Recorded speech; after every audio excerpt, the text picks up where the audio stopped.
Alright, young Groms, I literally just got off the plane from San Francisco.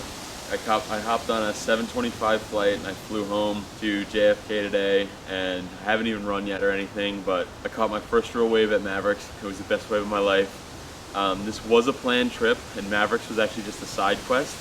I was really going there to visit Christina's brothers, visit Stanford, and just kind of hang out with some family friends, and just kind of like a chill few days, but ended up doing like the craziest side quest ever and caught a real wave at Mavericks. So just wanted to do a little what's in my bag. In my backpack, I had the camera that you're recording on now, and I have my GoPro, which I forgot to bring the SD card out. I have 2 extreme cold water waxes, which I should have used. I actually used the cool to cold. I'd waxed up 2 days before my flight even, and then forgot to wax up before I went out at Mavericks. And yes, the water is really cold. I was thinking that, like, being an East Coast guy, that like, oh, January, the water's not that cold. It was like 56 degrees, but like, I don't know, something about that Half Moon Bay, like upwelling, is just so cold. So I actually should have used these before I paddled out. Moving on to what's in my carry-on. Biggest lesson I learned on this trip about chasing big waves is you want to keep your board bag light and just pay the money for extra carry-on. And if I would have done that on my first flight, I wouldn't have got $200 for having an oversized board. So, and it's just a lot better. So let's check out what's in here. So the first thing I have coming out is a fin. Didn't really I'm not the best organizer, but I wore this Patagonia suit, XXL size, float suit. It's got like this thigh flotation, butt, back, nothing on the stomach, and this actually was a spring suit because I couldn't find the short john for to buy. So I actually bought a spring suit, and I just cut the arms off, so it's a lot easier to paddle. I brought 2 pairs of booties. I brought an 8mm pair because I didn't know how cold it was. I actually could have worn these. Like, my feet got so cold. I was wearing this 3mm that Mike McNaughton gave me. They were definitely more nimble, and they did the job. Like, they got me away with Mavericks. And then I brought also Mike McNaughton's XXL 4.3. Kind of worked out that this suit's a little wide on the torso for me, and a little short on the arms, but because it's so wide, I was able to get the impact suit underneath it. So yeah, brought this 4.3, is the only wetsuit I brought. Weirdly enough, this is the fin setup I rode. I rode a Futures Pivot Legacy series, these 2 in front, and then I knew I was only going to be going right, so I had a regular thruster fin on the right side and a little baby quad on the left side. So I actually rode an asymmetric fin setup at Mavericks. Pretty crazy.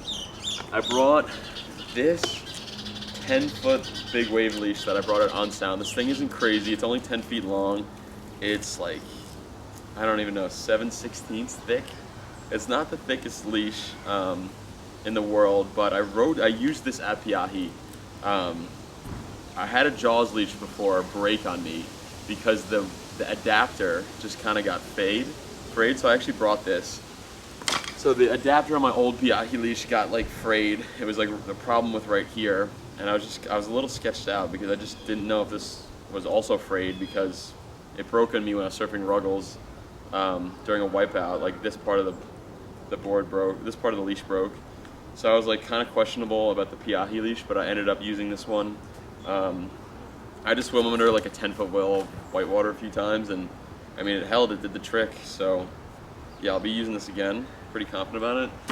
And then I have a belt, shoelaces, and some more wax. Definitely should have waxed up. I brought 8 bars of wax, and I didn't use them. So we're all done with that for right now.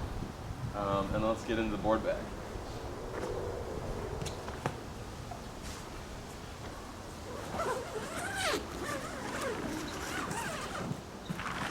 So anytime you bring a board bag, it's going to be a disaster. It's so much effort.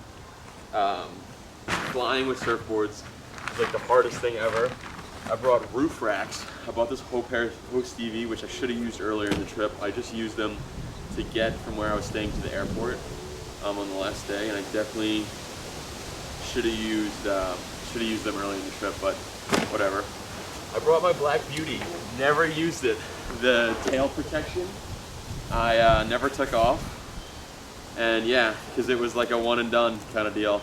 Kind of did the deed, caught one wave this whole entire trip. Because it was really like a family trip, and the surfing was just a side quest. But I brought this just in case I wanted to surf like Santa Cruz or something. Like maybe I got too scared to surf Mavericks, and you just always want to have a backup plan. Weirdly enough, this is all I had on it, and I just threw it in the bag on the way home. Like it was just kind of like, you know, pretty stressful. So it wasn't like an expert packer, but yeah, it kind of turned out fine. And then yeah, like I had these on the rails of all the boards to begin with, and I kind of just like threw them in here. And that brings us to the gun.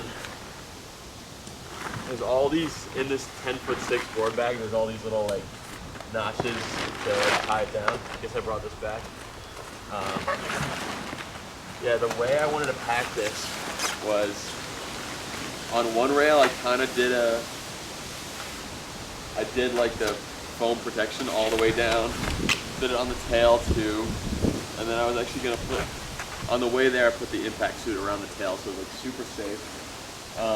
And then I put protection on the nose here. Always want to protect the nose. And then I kind of like hedged my bet for this rail.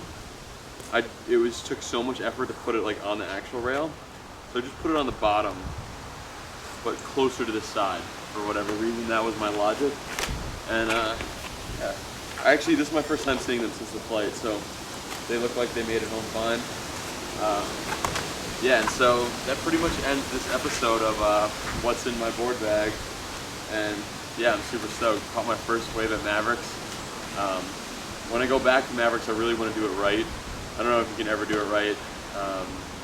I would call it like a real wave just by looking on the cam. Like it was big.